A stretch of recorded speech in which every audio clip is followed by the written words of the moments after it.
ഇന്നലെ കുറച്ച് പ്രശ്നങ്ങളുണ്ടായി, കാശ് വെക്കാൻ പറ്റുമായി. ഇന്നലത്തെയും കൂടെ പറ്റൂ ഒരുമിച്ച് തന്നെ.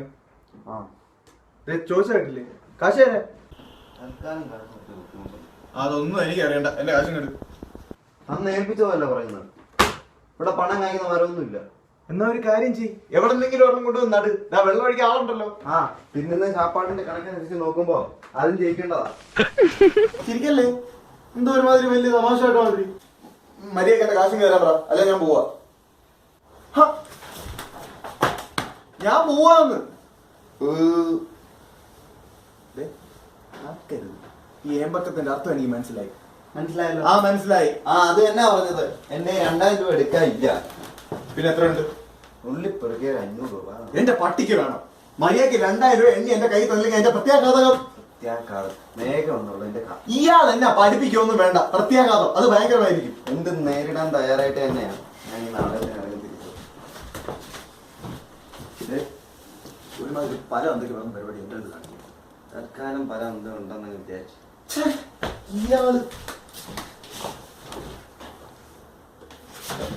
എല്ലാ ദിവസവും സൂര്യാസ്തമനത്തിന് മുമ്പ് 100ന്റെ 10 ഇന്ത്യൻ കറൻസി റുപ്പി എന്റെ കയ്യിൽ എണ്ണി തരാന്ന് വാക്കാൽ ഉറപ്പന്നിട്ടാ ഞാൻ ഈ നാണം കെട്ട പരിപാടിക്ക് ഇറങ്ങി തിരിച്ചത്.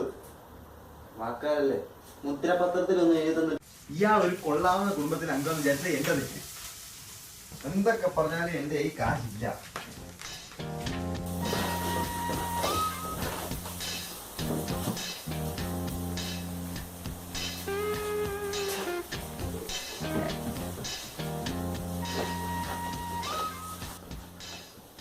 എന്നാ 500 ബാക്കി നടത്തുന്നത് 700. കുറച്ച് നേരത്തെ പറഞ്ഞ 500. അയ്യോ ഞാൻ പറഞ്ഞു. എനിക്ക് ചോറിയെ വരുന്നുണ്ട് കേട്ടോ. ഇയാളല്ലോ പറഞ്ഞത് നുള്ളിപ്പറക്കി ഒരു 500 കാണുമെന്ന്. അയ്യോ ഞാനങ്ങനെ പറഞ്ഞിട്ടേ ഇല്ല. അയ്യോ അതൊക്കെ പോട്ട് ഇപ്പൊ എത്ര തരാം? ഇത്ര ആഴ്ചത്തേക്ക് ഉള്ള സത്യം പറയാമല്ലോ, എന്റെ കയ്യിൽ 250 രൂപ. അതാ പക്ഷെ അതിന് അതിൻ്റെതായ ചെലവുകളുണ്ട്. ഞാൻ പോവാന്ന്. അതെ, കുറച്ച് പയ്യെ പറഞ്ഞാലും കേൾക്കും. പിന്നെ എന്താ ഞെട്ടൊക്കെ? സംസാര കാര്യത്തിന് ഞാൻ ഞെട്ടാറില്ല. ഓഹോ ഓ ഓ അറിയാത്ത പിള്ള ചൊറിയുമ്പോ അറിയുമെന്ന് എന്റെ അമ്മ പറഞ്ഞിട്ടുണ്ട്. എന്റെ അടുത്ത കളി ഞാൻ ഇത് കുറെ കണ്ടിട്ട് തന്നെ വന്നിരിക്കുന്നത്. എന്റെ ജീവിതത്തിൽ ഇത്രയും വാക്ക് പാലിക്കാത്ത ഒരു മനുഷ്യനെ ഞാൻ കണ്ടിട്ടില്ല. ഇയാളെ മനുഷ്യനൊന്നുമല്ല, വേറെന്താ കൈമള്. പിന്നെ ഞാനങ്ങനെ വെറുതെ പോകത്തൊന്നുമില്ല. ആ മൂപ്പിലാനെ കണ്ട് എല്ലാം ബോധിപ്പിച്ചിട്ട് ഞാൻ പോകും. രണ്ടുപേരോടുകൂടെ പറയുന്നേ കഞ്ഞികൾ. ഒരു ചാൻസ് കൂടെ തരാം. 250 250 ഉറപ്പിക്കുന്നോ? രണ്ടുപേരും കൂടെ എടോ ഉറപ്പിക്കുന്നോന്ന്? എടോ തനിക്ക് നാണമില്ലടോ? ഇല്ല. അത് തന്നെ. ഓ ഓ ഓ ഓ ഓ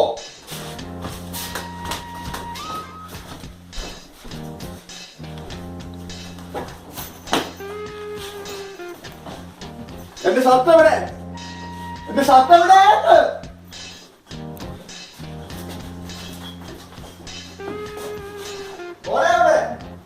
ഒടയമടിയൊന്നും കൊണ്ടുവന്നിട്ടില്ലായിരുന്നു. അവനവന്റെ സാധനം മാത്രമേ എടുക്കാവുള്ളൂ. തന്റെ സ്വഭാവം കാണിക്കരുത്. അവിടെ പല വിലപിടിപ്പുള്ള സാധനം കാണും. ഓ ഓ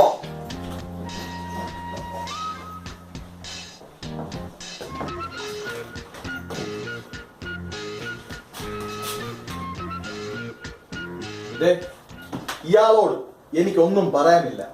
പോകുന്നത് തിന്ന ചോറിനോടുള്ള നന്ദി ഇല്ലാത്തോണ്ടുമല്ല, പക്ഷെ മനുഷ്യനെ ഒരുമാതിരി വടിയാക്കുന്ന ഒരു ഏർപ്പാടുണ്ടല്ലോ, അതങ്ങ് നിർത്താൻ പറയണം. നിയമം പുസ്തകത്തിൽ മാത്രം പോരാ, അത് വാക്കിലും പ്രവൃത്തിയിലും വേണം. ചുമ്മാ അല്ല കേസില്ല വക്കീലെ അവിടെ ചൊറിയും കുത്തി ഇരിക്കുന്നത്. പരീക്ഷയാണോ ഈക്ക് വെച്ചു കൊടുത്തോണ്ടല്ലോ. എടോ പോണതിന് മുമ്പ് തന്നെ തിരുമോന്ന അവസാനം കാണുന്നുണ്ട്.